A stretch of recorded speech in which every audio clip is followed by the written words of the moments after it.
Hi everyone, welcome to our webinar today. The topic for this webinar is the status of grid modernization efforts. This webinar is being hosted by the Clean Energy States Alliance, also known as CICA, and it is part of our RPS Collaborative. This project is managed by Warren Leon. Warren is also the executive director of CICA. And we have with us on the line today two excellent speakers who will be presenting on this topic. Before I pass it over to them, I'd like to go over a few quick housekeeping notes. So you have a couple of options to join the audio portion of the webinar. You can connect using a telephone or using your computer mic and speakers. If you would like to minimize the webinar console so that you can view the presentation full screen, you can do that by clicking on the orange arrow that you see circled here. You can also use that to expand the webinar console. A very important note, we ask that you please submit your questions throughout the webinar as you think of them by typing them into the question box on the webinar console and hitting send. We'll be reading through your questions as they come in, and we'll get to as many questions as we can at the end of the webinar. We're hoping to save about 15 to 20 minutes for a Q&A. So we do expect to have a lot of people attending the webinar today, so we should get a lot of questions. In order to make sure that we get to your question, type it in when you think of it, and don't wait until the very end. A final note, this webinar is being recorded. We will be sending you a follow-up email within probably this afternoon, at the very latest, within about 48 hours. And we'll send you the recording as well as a PDF of the slides. And we'll also be posting all of these webinar materials on our website at cica.org/webinars. So with that, I would like to pass it over to our host for this webinar, Warren Leon. Hey, thank you very much, Samantha. Let me first tell you something about CICA.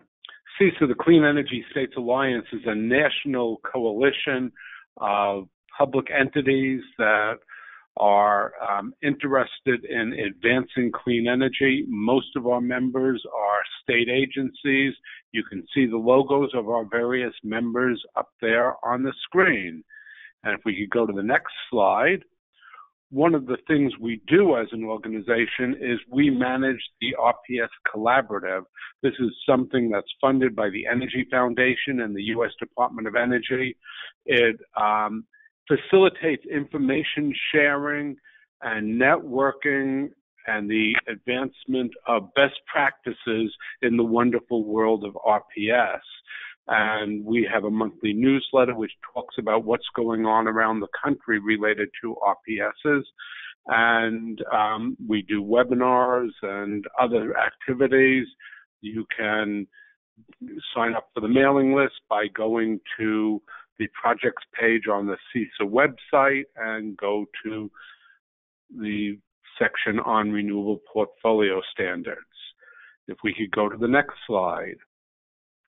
Well, one of the things that folks who manage RPS, along with anyone who's interested in directions with the electricity system in the United States, one of the things that folks are very interested in these days is grid modernization and the status of grid modernization efforts.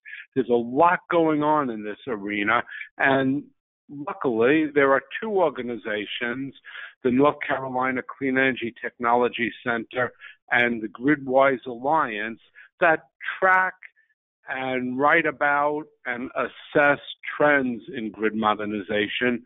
And we're going to hear today from both of these organizations about their recent reports. I'm going to introduce the first speaker now, Autumn Proudlove, and I'll introduce our second speaker before he speaks. But let me introduce Autumn. Autumn Proudlove is Manager of Policy Research at the North Carolina Clean Energy Technology Center. She manages the center's research and analysis activities outside of the desired database. She leads the team's quarterly policy tracking reports, not just the one we're going to hear about today on 50 states of grid modernization, but also the reports that the center produces on the 50 states of solar and the 50 states of electric vehicles. She holds a master's degree in energy regulation and law from Vermont Law School. So let me turn it over to Autumn, who's going to talk about the 50 states of grid modernization. Great, thank you for having me. As Warren mentioned, I'm the manager of policy research at the North Carolina Clean Energy Technology Center in Raleigh. And I'm going to talk about some recent state grid modernization activities based on the research and analysis that we do for our 50 States of Grid Modernization report series, which I'll go into in just a moment. So first, for anyone who's not familiar with the Clean Energy Technology Center, we're a public service center within NC State University's College of Engineering. Our focus really is on providing objective research, analysis, and technical assistance to industry stakeholders. So we aren't engaged in any sort of advocacy work. And probably our most well-known project is the Database of State Incentives for Renewables and Efficiency, or DESIRE. And this is a comprehensive online database of all of the policies and incentives that are currently in place for renewable energy and energy efficiency technologies. Another policy project of ours, as I mentioned, is the 50 States of Grid Modernization.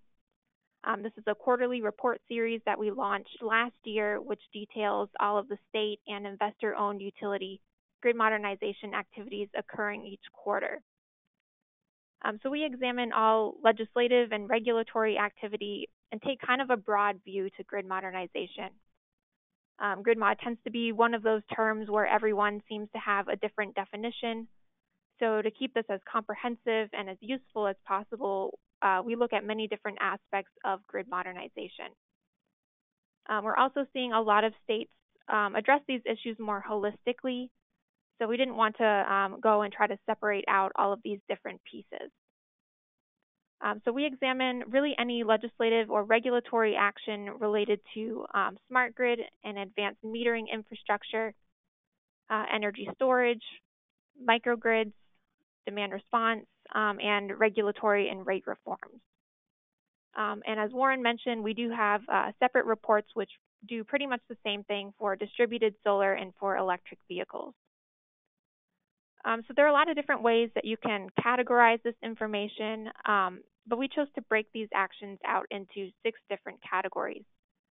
So we've got studies and investigations, planning and market access rules, utility business model and rate reforms, state policies, which is kind of a catch-all for actions that are either regulating these technologies or actively promoting them, financial incentives, and state and utility deployment requests.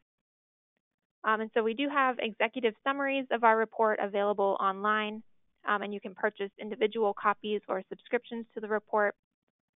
We also offer complimentary copies to state policymakers and regulators, so feel free to reach out to me if you do fit into that category and are interested. But right now, I'm going to give an overview of some of the trends and the prominent actions that we saw over the course of 2017 based on this grid mod research. So we found that in 2017, across all categories, 39 states plus DC took some type of action on grid modernization, which is a lot. I think that grid modernization is often discussed as something that's up and coming, but there's actually already a lot of activity occurring across the country right now. Now here we have the states that took the greatest number of actions during 2017, broken out by the category of that action. So you can see that states are taking quite diverse approaches to grid modernization and are each choosing to focus in on different areas. Now I think it's also important to show the status of these different actions because many of these are bills that may have died or not have gone anywhere yet. So even though a state may be taking a lot of actions and considering a lot of things, these may not have resulted in actual policy changes or technology deployments, at least not yet. Now we also break down this data by the specific type of action taken. So you can see here that deployment actions were the most common, followed by time varying rates and grid modernization investigations. And my big takeaway from this is that a lot of these actions are either foundational steps, things like AMI deployment, or they're aimed at gathering information and learning more, things like these grid mod investigations and pilot projects, which make up a lot of these storage and microgrid deployment proposals. So even though there is already a lot going on, I expect that we're going to really see grid mod action increase in the next few years as states begin to move past these foundational and information gathering steps. Now I'm going to dive a bit deeper now and go through some of the trends and the highlights from each of our categories, starting with studies and investigations. So we found that 24 states and DC took action on grid mod studies and investigations in 2017, which makes it one of the most common types of action that we saw. Many of these states are undertaking broad grid modernization proceedings. These tend to be really focused on gathering information, getting stakeholder input, identifying policy barriers, and developing state goals and priorities for grid modernization. So here are a few examples of states undertaking these types of proceedings, and I'll add that they often have catchy names like NextGrid or Power Forward. And then you have other states here that are undertaking more narrow studies on specific topics related to some aspect of grid modernization. So several of these are energy storage studies.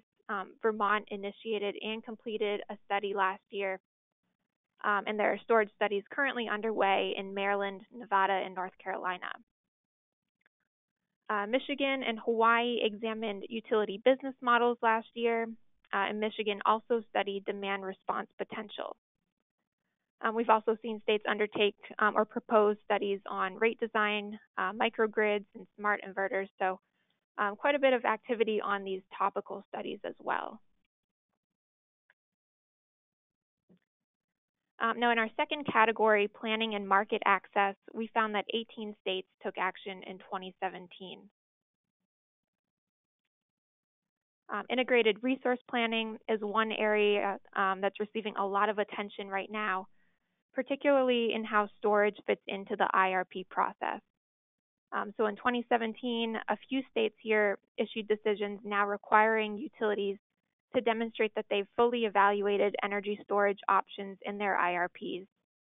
Washington's decision actually goes the furthest and initiates a transition to sub-hourly IRP modeling in order to capture more of the values that energy storage can provide.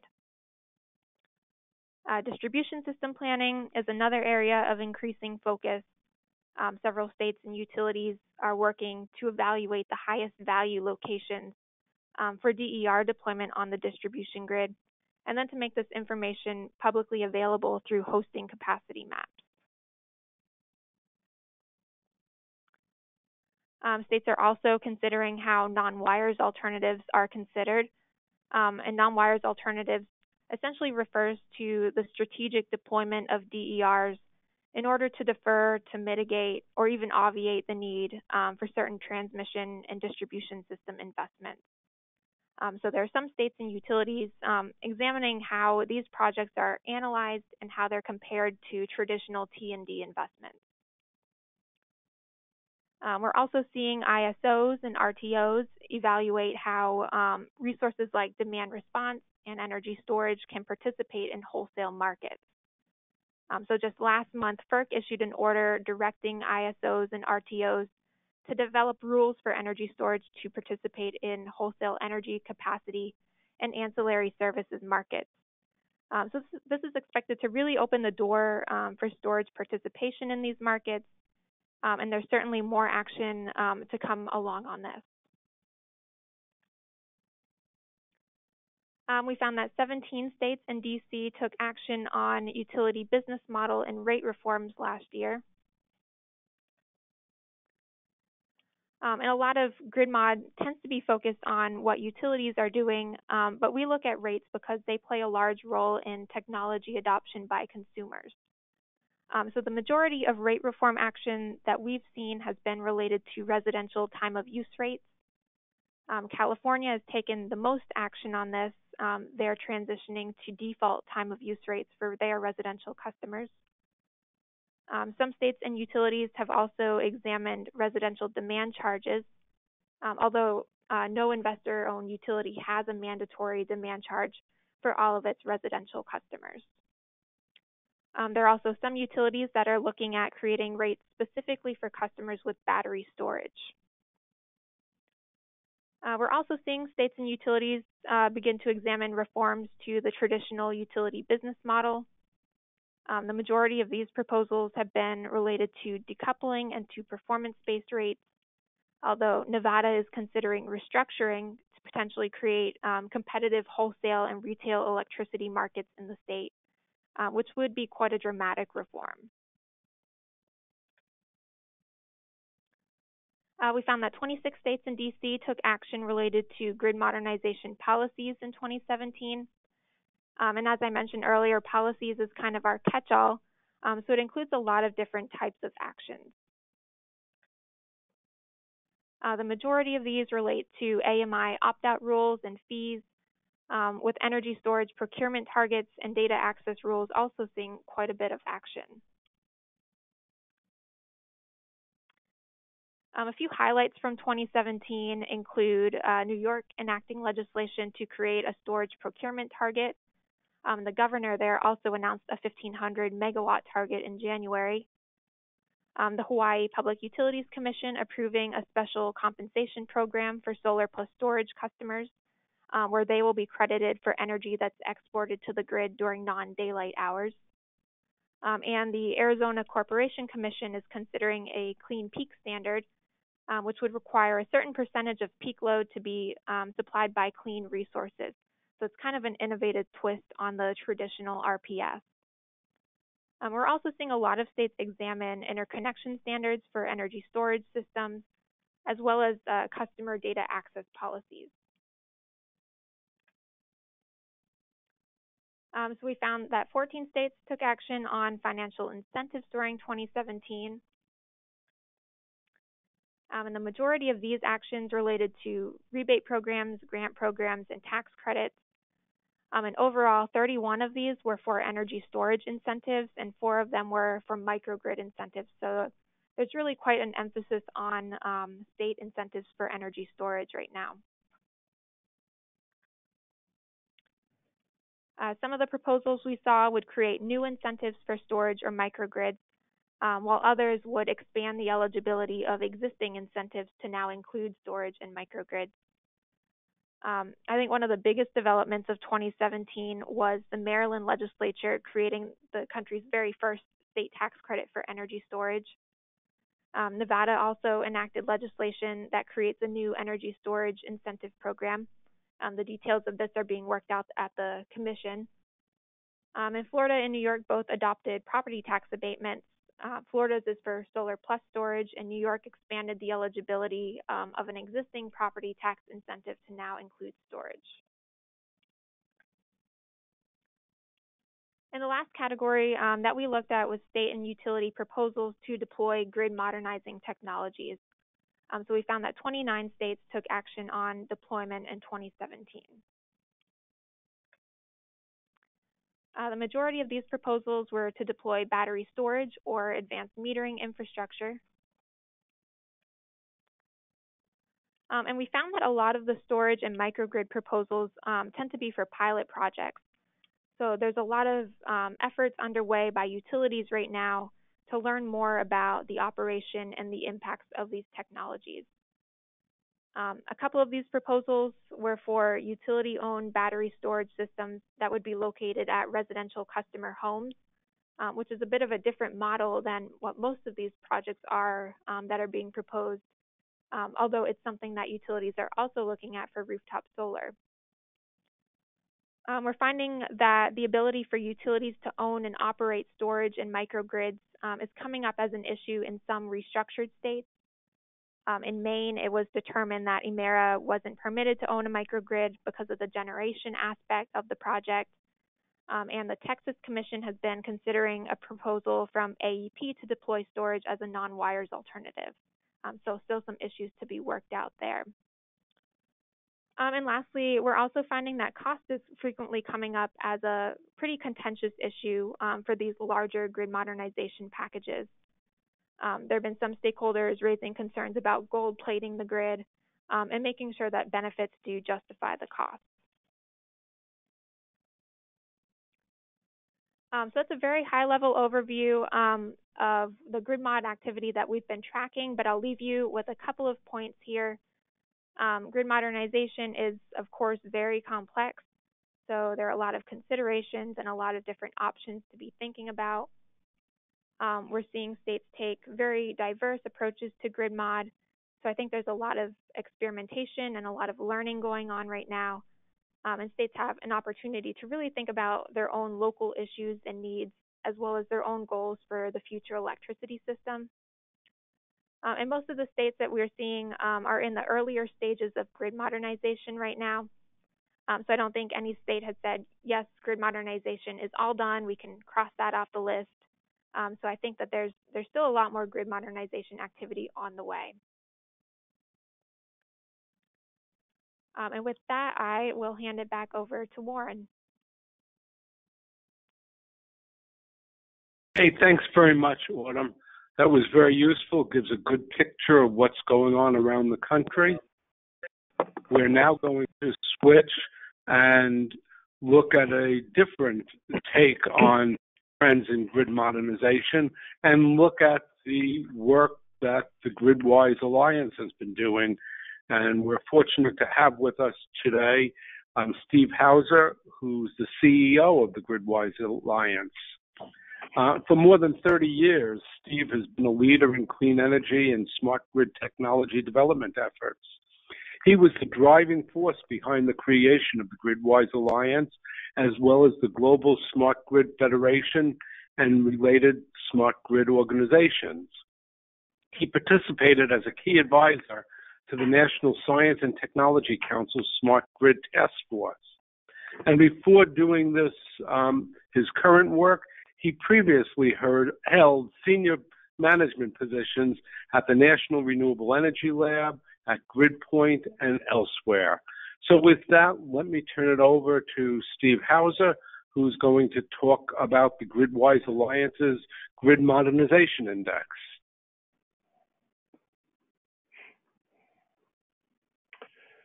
Thanks, Warren. Appreciate the introduction. And Autumn, it was a great overview of your work, and we look forward to collaborating with you more this next year on these efforts that are obviously very complementary. Let's see if I can, there we go.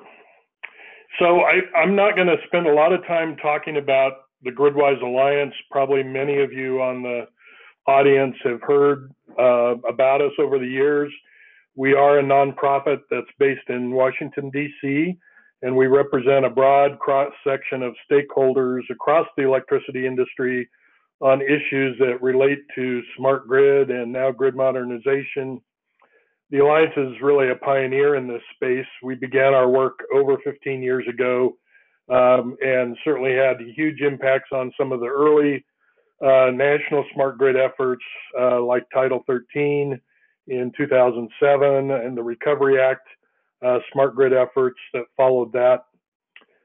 We continue to inform a lot of the policy efforts that are ongoing in Washington. Those of you that follow that know that an energy bill has been contemplated over the last couple of years and continues to be worked at in the background by Senator Murkowski and others on the Energy Committee in the Senate. And we've increasingly switched our focus to the state level where we monitor efforts across the country and look for areas that we can have a high leverage in terms of policies that are happening at the state level. Several years ago, our members asked us to develop a method for monitoring progress as changes were taking place across the utility industry. And those of you that have watched this over the last few years know that the Recovery Act had a big impact on those changes. And we kind of saw a big blip on the screen, if you will, back in the 2011, 12, 13 timeframe. The Recovery Act efforts have kind of waned a bit. They're over, but the industry as a whole has learned a lot from those efforts and has continued to leverage those efforts into additional changes that are taking place across the industry. So we worked with our members and we also reached out to a variety of other industry groups, a lot of the DC-based nonprofits that focus on the electricity sector, worked with us to develop the Grid Modernization Index. We just recently released our 4th version of this index, and we're now starting to work on our 5th version, which we hope to have done by the end of this year. So I'm going to provide a pretty high-level overview of this latest index on our webinar today. I'm not going to be able to get into a lot of detail, so I encourage all of you to get a copy of the report if you don't already have one. You can download a copy of the latest reports or even previous reports from our website at gridwise.org. So as Autumn mentioned, defining grid modernization is a topic that would require one or more webinars in and of itself. Papers, books, conferences are devoted to that subject. And suffice it to say for today's webinar that our 20th century grid no longer works for today's economy, and changes are happening more rapidly than ever in the industry. We expect this to continue and even accelerate going forward. And innovative solutions are happening constantly to address all the changes that are taking place across the electricity industry. The GMI, when we conceived of it now 5-6 years ago, is really meant to be a simple way to understand what the progress is across all 50 states. We decided to break this up into 3 main categories: state support, which is really policy focused, which covers many of the same topics that Autumn just talked about; customer engagement, that focuses more on investments throughout the state in customer enabling technologies, how to use what's going on at the customer level to better and more efficiently operate the grid; and then grid operations themselves, which in a lot of circles, this is what people tend to focus on, is investments that are being made by utilities and how to operate the grid better.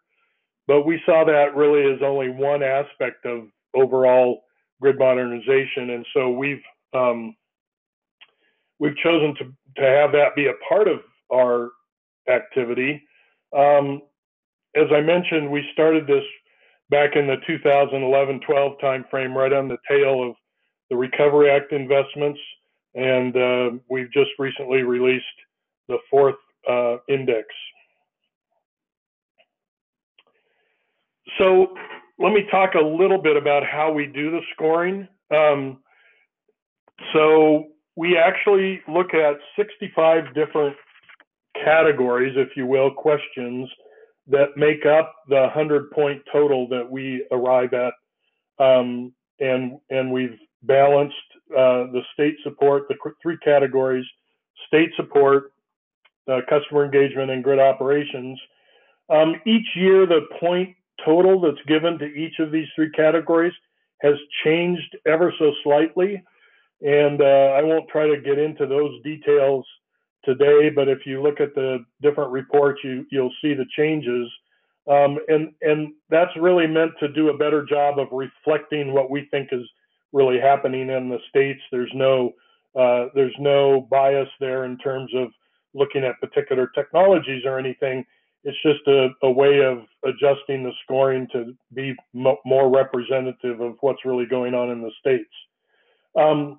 So again, if you look at the detailed report, if you download the report, you'll see all the 65 different questions we ask and collect data on, and the point total that's given in each one of those. And again, we review that each year to try to ensure that we're balancing and giving the right kind of scoring to the different categories in each of these cases. So again, state support, very similar to what Autumn talked about. We look at what kind of policies are happening in the states. We look at incentives. We even look at workforce economic development related issues that are happening at the state and how that affects grid modernization. Customer engagement, we look at how customers are being incentive, what kind of tariffs, what kind of pricing structures, are they being given access to data, are they being given tools to use that data to help better manage their energy use, and particularly on peak, for peak issues. And then in grid operations, we look at certainly at AMI as one of the main drivers for this, but we look at other sensors that might be deployed across the system and how that automates the grid, not just for maintaining reliability, but also for reducing overall costs of the system, for incorporating storage and renewable energy and things like that as well. So again, if you want to get into those details, I encourage you to look at the report. Now, I will say the scoring that we do is not meant to be a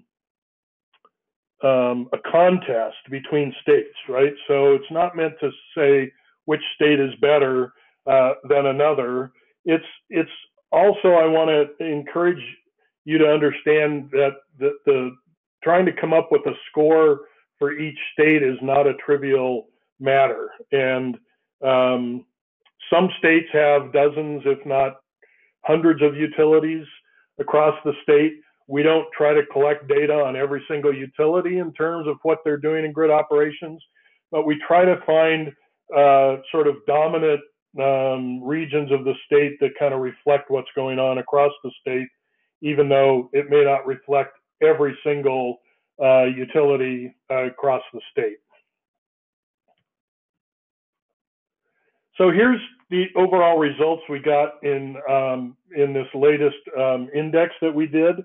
And you may not be able to see the specific scores here, but the specific scores are not as important as sort of the groupings. And what I tend to do is look at, the top 8 or 9 states. If you look at Nevada scored 50 points, Delaware scored 48 points. So those top 9 or 10 states are really the ones that have scored more than 50 points on a scale of 1 to 100. And you might say that if you're grading on a curve, that those are maybe your B plus or A minus and on up to A grade states. And then from Hawaii, which ended up being ranked 11th in this study, on down, you'll see the scores kind of level off, and there's a group of states that are scoring kind of between the 46 and maybe 36 scores, which represents the next 10 or 12 states. And then it tails off pretty quick there into states that are scoring 25 or less. And we're starting to look at GMI5 and how we might make this even more effective. And we're looking at how to really group these states into states that are clearly leaders and have been working at this for a long time, or states that may be moving quickly or changing quickly. And then there's states that are really starting to consider this very actively, but still have a lot of work to do. And then there's a group of states that are just beginning to think about it, but aren't doing a whole lot and so on. And we'll do more of that going forward, I'm sure, to look at how these states kind of group together. So we pulled out the 10 states or so that changed the most from the previous index from GMI 3 to GMI 4. I'm not going to go through each one in detail. Rhode Island certainly jumped up. Their score jumped a lot. They're still, I think they ended up being 38th or something on the list. So they're still, they have a ways to go, but they've changed a lot. They've improved a lot. A lot of that's due to the governor's support for what's going on in the state.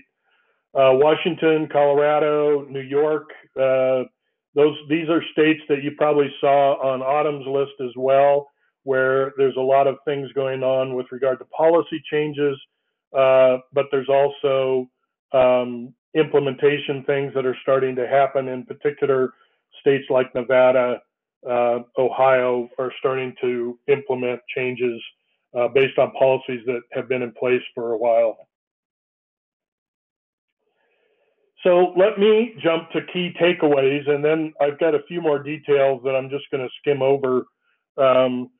So some of the key takeaways that we saw, and this sounds a little bit similar to what Autumn said, which is what we see is that the pace of grid modernization efforts is clearly accelerating. So while there may have been a lot going on 3 or 4 years ago, there's even more. It's accelerating at a greater pace. Today, many more states are contemplating policy issues or policy changes that are beginning to drive their modernization efforts. We also saw, particularly the last 6 months or more, that recent, hurricanes and other weather events have caused a lot more attention to be paid. This happened post-Katrina, if you will, 10 years ago. It also happened post-Sandy that drove a fair amount of activities in New York and New Jersey and other New England states. The storms that are going on last week and this week up there, I wouldn't be surprised if it doesn't draw more attention to these issues. And we expect this to continue and to continue to be one of the big drivers for states that are in areas where weather can cause some real disruptions in the electricity industry. The third one, leading states are continuing to make progress.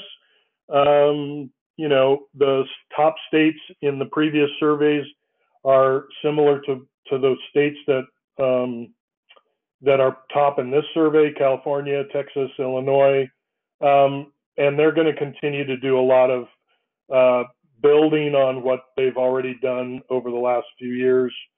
Some states are just beginning their grid modernization efforts, and we're starting to talk to some of those states. They're looking for help from others that have already pioneered things in this space. And some of the other takeaways are being driven by clean energy targets by cities and states. I'm sure that's something that Warren, your organization, is paying a lot of attention to. And customers are increasingly also demanding more and more efforts in this area. So I've got a lot more details that I'm not going to take time. I'd rather save some time for questions. What I will say is that we also break it down into the 3 large categories, and we show the rankings there. I was trying to quickly compare what Autumn was showing on her activity chart with some of the rankings here in state support, because there should be somewhat of a correlation, and I think there is. You see New York near the top of this category, even though they don't score as high overall. You see Hawaii near the top of this category as well, which was one of the active states in Autumn's survey. So there's a variety of themes and trends. You're going to get copies of this presentation so I'm not going to take time to go through all of these. Here's the ranking in the customer engagement category. And while some of the states' names look similar across the three different categories and as totals, you will see states like Minnesota ranks very high in this, even though they rank quite a bit lower overall. States like Oregon rank fairly high in this customer space. And then grid operations. Now, one other thing I'm going to say in kind of closing is that when we do our index here, we focus a lot on what's actually being implemented, right? So while we look at policy changes at the state level, we put an emphasis on grid operations and customer engagement because we're really looking at what changes are actually happening on the ground. How is it changing the operation of the grid?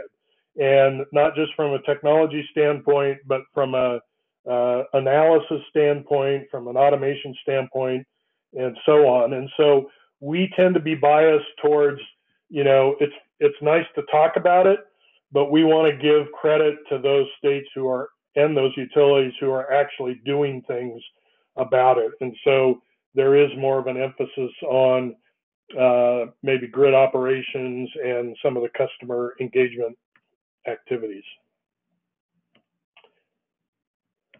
So I'm going to stop there and turn it back to Warren because I think we want to take the next 20 minutes or so to respond to questions that you all have. So thank you very much. Hey, thanks very much, Steve. That was a very good presentation. And I think folks from these two presentations can see that these two reports are both complementary and they really give a sense of the range of activity going on around the country. There are quite a few questions have come in, but there may be time for a couple more. So if you're thinking of other questions, you can still get them in. Before asking some general questions, there's a very specific one for you, Steve. Sure. Your last report, came out towards the end of last year, but what time period does the data cover? So that's a great question because we sort of operate on a volunteer basis. We request data from all the different states and from utilities across the country, and we work hard to get as much of that data in as we can. In some cases where we don't get data on what happened in 2017, for instance, we use the data that we already had from previous years, right? So in areas where we know there's something going on, we work really hard to make sure that's updated. But in a lot of cases, there isn't, not a lot's changed in 2017 from previous years. So to answer the question specifically, at what time period does the data come from? That's very difficult to answer you. We started the data collection for this latest GMI back about last winter, maybe February, March timeframe, and collected it over a 3 or 4 month period. So it probably reflects, for the most part, early part of 2017 into the summer of 2017. So hopefully that answers the question. No, good. And let me ask a methodological question for you, Autumn. How do you collect your information, and how do you then use that to determine what you see as the bigger trends? Sure. So the majority of our research is done by our team here by looking at bills, legislative tracking, as well as docket tracking, what's going on in these regulatory proceedings. So it's a lot of just hands-on research, but we also frequently reach out to some of our contacts at state regulatory commissions or energy offices and utilities to learn more about what's going on. So we definitely encourage those sort of interactions because you can only learn so much by looking at it from that online view rather than actually discussing with people who are on the ground. And as far as we determine what the overall trends are, we compile all of this activity, the bills under consideration, the regulatory proceedings ongoing, categorize them as best as we can. Sometimes these things cross over quite a bit, so it's always a bit of an art. And then kind of look at what the similarities are, what are common topics that different states are all addressing, what's something new that may have just a number of proceedings may have been opened up in a quarter. So just kind of looking at what's going on across states to try to analyze those trends. Okay, great. Here's a question for both or either of you. Somebody was asking to what extent are these grid modernizations linked to concerns about internet hacking disrupting the grid? Is a lot being done to address that problem? And how vulnerable is the grid? Adam, you can answer the question, how vulnerable is the grid? How about that? It's that, Warren, it's a good question. It's an important question. And it's a very, very difficult question. So I would say in particular, the IOUs have spent a lot of time looking at grid vulnerability, in particular as it relates to cybersecurity and, IT systems as they become more and more important to the operation of the grid, then cybersecurity becomes more and more important. All that said, as we see in the news every day, cybersecurity is a real issue, right? There's no magic dust that we can sprinkle around and take care of that. I don't personally believe that the grid is particularly vulnerable to cyber attacks, although I wouldn't be surprised if we see some of that, in the future. I think the utilities have certainly addressed issues that might implicate, widespread regional outage type situations. I don't really expect those kinds of things to happen as a result of cyber issues. But Autumn, do you have any other insights? I would agree with what you said. I think that cybersecurity is one of many reasons that states are initiating these different grid modernization actions. We've seen it in particular, I think, come up on the customer data side. We saw a lot of activity around AMI rules and cybersecurity, what sort of protocols they have in place for that data. So that's one area where I've particularly seen that come up. Yeah. Well, one other motivation for grid modernization efforts that you mentioned in your presentation, Steve, had to do with resilience and making the system less vulnerable to disruptions from storms and other grid outages.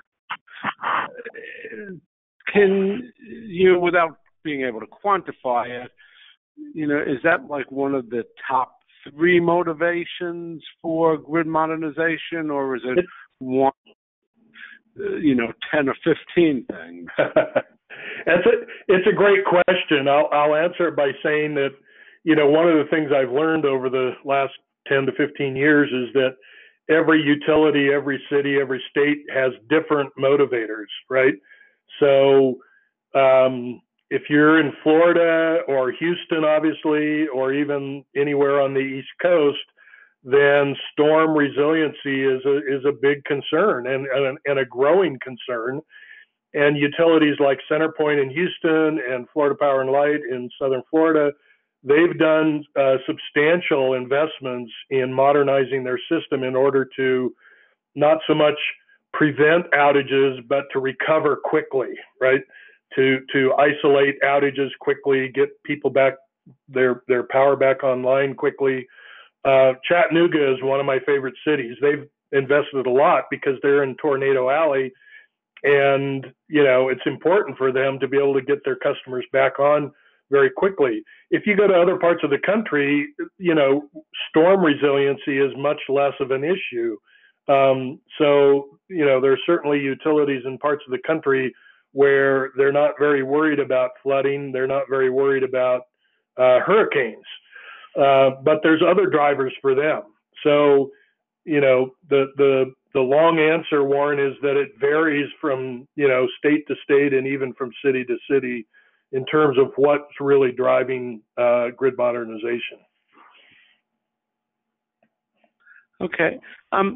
Somebody asks about any models of grid modernization in vertically integrated markets, and what are the benefits of assuring third-party competition as part of grid modernization in such markets?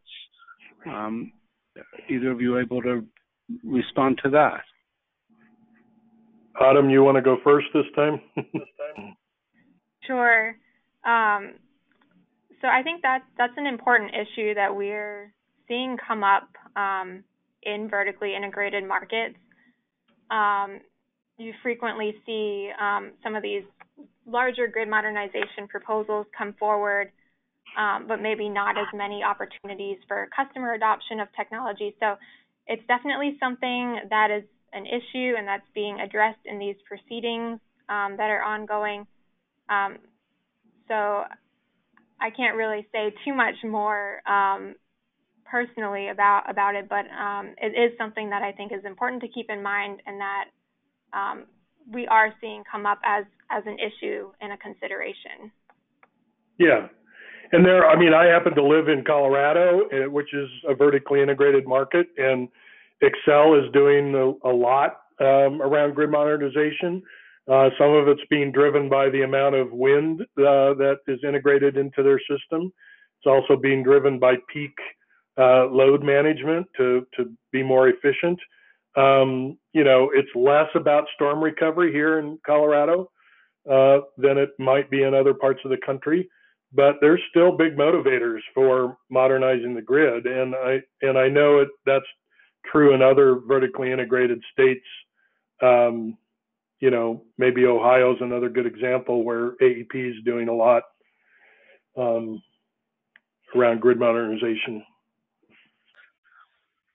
Yeah, there's been a lot of buzz lately in recent months, not just in relationship to energy, but elsewhere, having to do with blockchain's transactions and the potential of blockchain.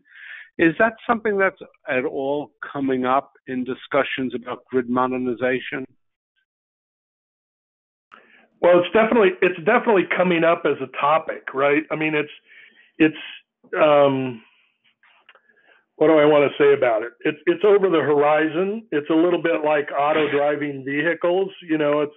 It's there. People are working on it. It's kind of over the horizon. Exactly what kind of impact it has is still pretty hard to measure, or how fast it'll become an important consideration. But I think it's certainly one of the things we want to keep an eye on.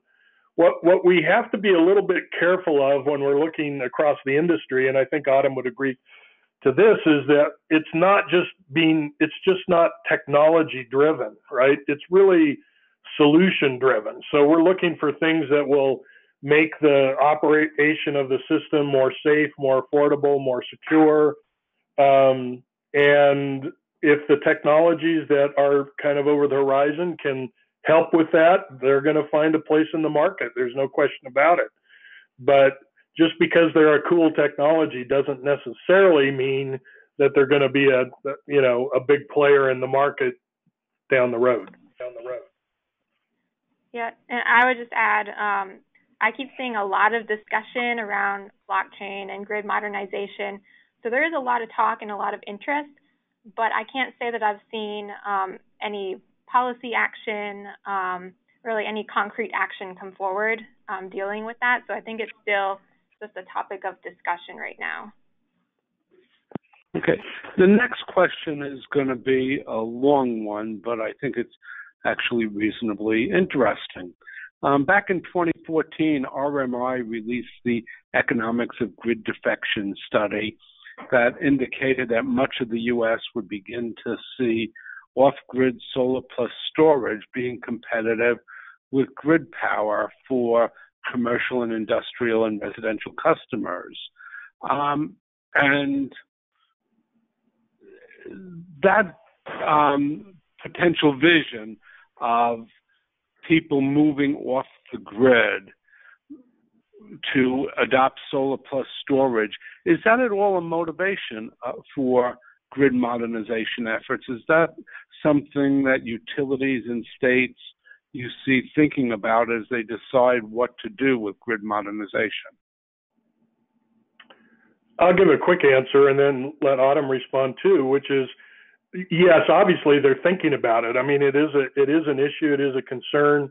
You know, as the cost of these systems and the reliability, the cost goes down and the reliability goes up, you'll see defection in the sense of less kilowatt hours being sold by the utility to those customers. What I don't think you'll see, and I think if you do see it, it's going to be a long ways away, and that is customers actually disconnecting from the grid. Reliability is way too important, and so it's really nice to have that grid there as a backup in case your system's not working the way you hoped or thought it would, or it's not providing you the power that you need on a particular day. So yes, it's a concern from a planning standpoint that revenues may go down, and that's from a business model standpoint and a regulatory standpoint is certainly something that has to be considered. Yeah, I would agree. I think that we're a long way from that really happening to a meaningful extent. I think most people adopting off-grid solar plus storage right now do so because they highly value independence. But I think utilities are certainly thinking about it. And we're seeing utilities really actively work to meet customer demands regarding grid modernization.